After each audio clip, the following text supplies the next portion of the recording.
This is recognized. This rule brings before the House today are critical. I have a resolution here adopted by the County Commissioners Court and Judge of San Augustine County, and they state the obvious.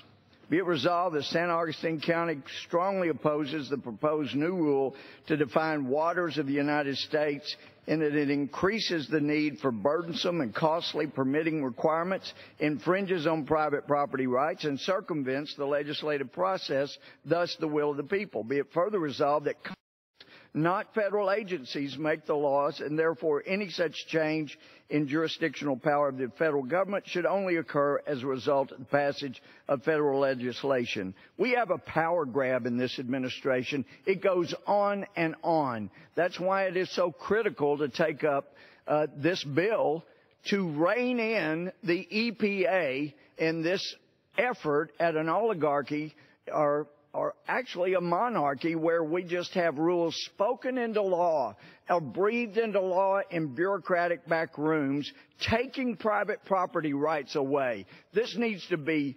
dealt with on the floor, and that's what this House Republican majority is trying to do.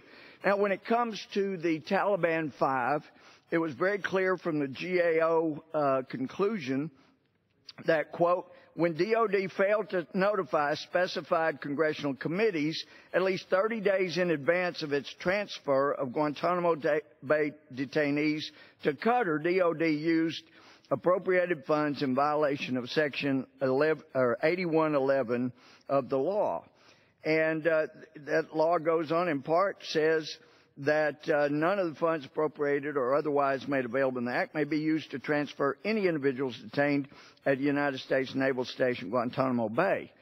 We also find out here, I've seen today, that the Taliban brothers over in Afghanistan and Pakistan, one with the Taliban 5 that have been released, are saying they support and are brothers with the Islamic State that is cutting off the heads of American citizens. There is no question that the 5 murdering and complicit murderers that were released back to the Taliban will kill Americans again. They will be complicit in killing Americans again, even if their hands don't actually do that. So the question I have, and I'll yield to anybody that wants to answer it, what do you call somebody who breaks the law to let law-breaking, complicit murderers go free? What do you call somebody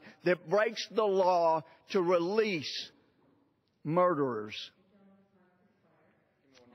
I'm glad to yield to anybody that has an answer. Madam Speaker, hearing none, the listener, those who have ears to hear, should take note. This is a serious violation. It isn't merely an administrative mistake. This has and will cost American lives in violation of United States law. It's time we reined in the lawbreakers. I yield back.